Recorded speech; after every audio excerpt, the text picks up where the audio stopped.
payo ko ng katulad namin, ni Nanay Lorna, yung lahat pa nga mga katutubo katulad ko, Manobo Matigsalog, Ata Tribe, kailangan pala nga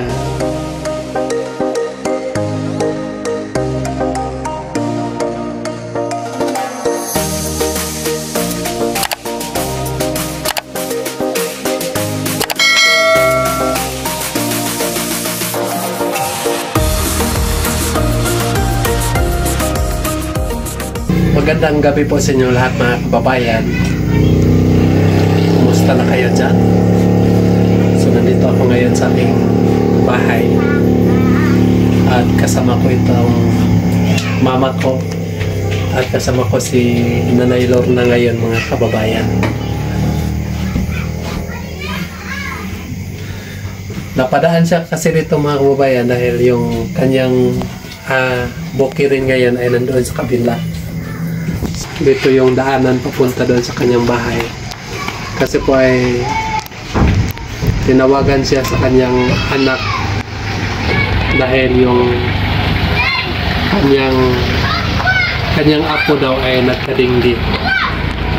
So nandoon daw yung anak niya sa Pakibato sa balay nga tambalanan ngayon mga kababayan.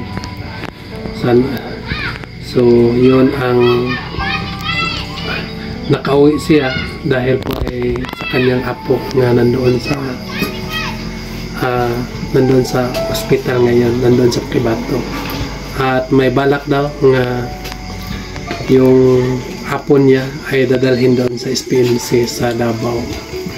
Kasi ang sabi daw nga ano yun, may dugo na nga lalabas sa kanyang kahit buoy adiri sa iyang baba niya. Sabi niya ay baba na ang iyang dugo. Mababa na daw sobra ang kanyang dugo at saka lumabas na daw yung mga dugo sa kanyang ilong at sa kanyang baba. Yun ang naparito yung ating parito si Nanay Lorna ngayon kasi po ay nag-alala siya sa kanyang apo mga kababayan. So siya ay hindi na siguro siya dumiretso sa kanyang bahay ngayon. So baka dumiretso na ito doon sa Pakibato, doon sa balay nga tambalanan kasi nandoon na kasi yung nandoon na yung anak niya at saka yung apo niya mga kababayan. Ilang araw na daw yung apo doon? Kaupat na karong gabi sir. Apat nga gabi na. So, apat nga gabi na pala yung kanyang apo doon sa ospital mga kababayan. Sabi daw ng doktor nga malala na yung kanyang sakit. Ano sabi ng doktor? Nag-ipit na po ang iyang napakadinggi. Dito namin nakabutang sa kawal na pa. Grabe na. Kung dito pas diin siya, dito na sa kawal pag naanda na.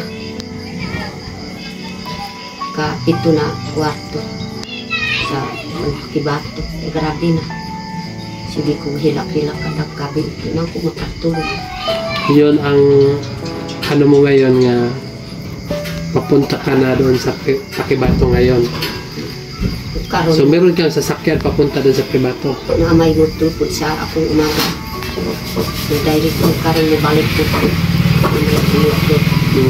So mabuti na lang ay may motor daw ng kanyang umagad. So yun ang sasakyan niya papunta doon. So ganon kasi yung buhay natin mga kababayan. Hindi maiwasan nga may mga pagsubok na laging dumarating sa ating buhay. So tulad ni Nanay Lorna, ngayon nung una yung problema niya yung kanyang anak. So ngayon na naman ay yung kanyang apo na naman niya. So ganun lang talaga yan, Nay Lorna. Kailangan tayong kailangan natin nga tiisin, no? Tiisin natin ang mga pagsubok nga dumating sa ating buhay. At ang pinaka-importante lang, hindi tayo susuko. At marunong tayo tumawag ng ating Panginoon. At lagi tayong magdarasal nga bigyan tayo ng katahimikan ng ating buhay. Kasi po ay walang mangyari kapag sa atin lang nga mga plano sa buhay. So dapat kailangan talaga natin nga sa ating mga plano ay kasali yung Panginoon. At ipagdasal lang natin yung kanyang apo na sana ay maayos, no? Maayos ang kanyang sakit dahil dengue yun, kinagat ng lamok. Untang ka doon tayo sakya. Dengue. Kinagat ng dengue. Kinagat daw ng lamok, mga kababayan, yung kanyang apo. So kaya ay nandoon sa ospital ngayon ang kanyang apo. At ngayon ay dumiretso siya ngayon doon sa Ibato, doon sa narakay pang gasolina diha.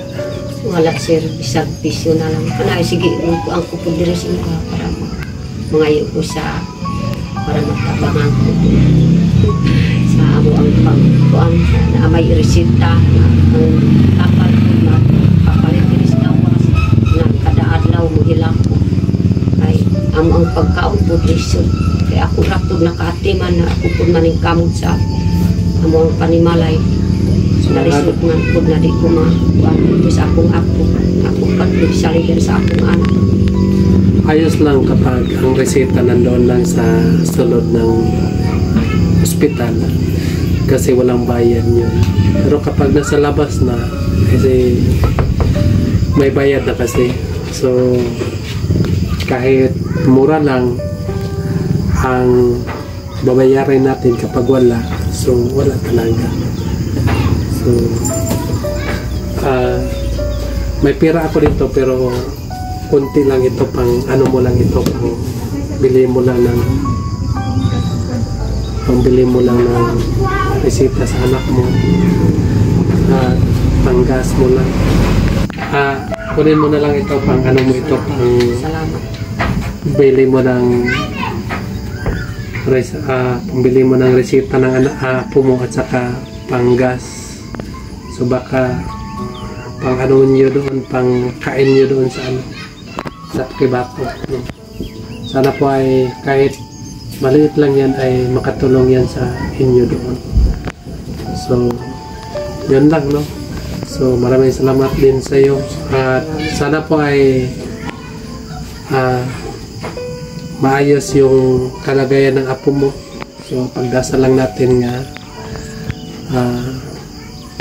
maayos ang kanyang kalagayan doon, yung kanyang sakit. So yun lang po mga kababayan. Maraming salamat po sa inyong lahat nga laging nakasubaybay ng aking YouTube, no? So nandito po siya dahil po ay sila ay nandito din yung nanay ko, nandito si Nanay Lorna. So nung bata pa ako mga kababayan ay lagi silang magkakasama nung unang panahon. Pero si Nanay Lorna ay doon sa kabilang lugar ay nakaasawa. Kasi ganun kasi yun eh. Nung mga matanda nung unang panahon ay kahit saan makatira. Ngayon nga taon ay dito sila tumira. At sunod nga taon naman ay lipat naman sila doon sa kabila. At sunod nga taon ay lipat naman sa kabila mga kababayan. So kaya ay sila ay palipat-lipat lang. So wala talagang mangyari sa buhay. Walang matanim nga mga durable kasi palipat-lipat lang talaga ang lipat-lipat lang sila tumira. So ngayon mga kababayan ay payo ko ng katulad namin ni Nanay Lorna, yung lahat pa nga mga katutubo katulad ko, Manobo Matigsalog, Ata Tribe, kailangan pala nga kapag tumira tayo, hindi tayo magpalipat-lipat, no? Para may pundar tayo doon sa ating area o doon sa ating lugar.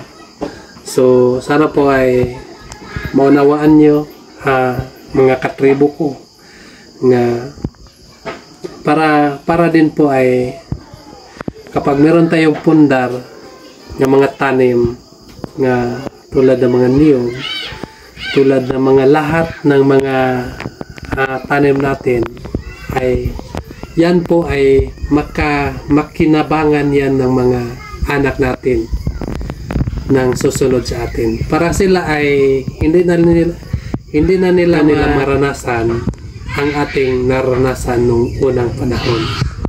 So dapat ay magsipag-sipag tayo habang may lakas pa ng ating mga buto, no? Habang maganda pa ang ating mga paningin, no? Kailangan natin nga magsipag-sipag para po sa kinabukasan ng ating mga kabataan. Hindi na lang natin lagi natin iisipin nga may susunod pa sa atin, at sana ay sila ay makatapos sa kanilang pag-aaral ng ating mga sumusunod. So, yun lang siguro mga kababayan, at maraming salamat po kay Lorna nga napunta dito sa akin, kasi hindi kami masyado magkakita dahil busy din siya sa kanyang bukirin, at busy rin ako mga kababayan sa aking bukirin. Kaso lang po ay medyo may problema lang ng ating mga tanim ngayon, kasi po ay walang ulan dito sa amin, at parang yung mga mais ay malaya na ang dahon. So yun lang siguro mga kabayan, maraming salamat po sa inyo lahat. Bye.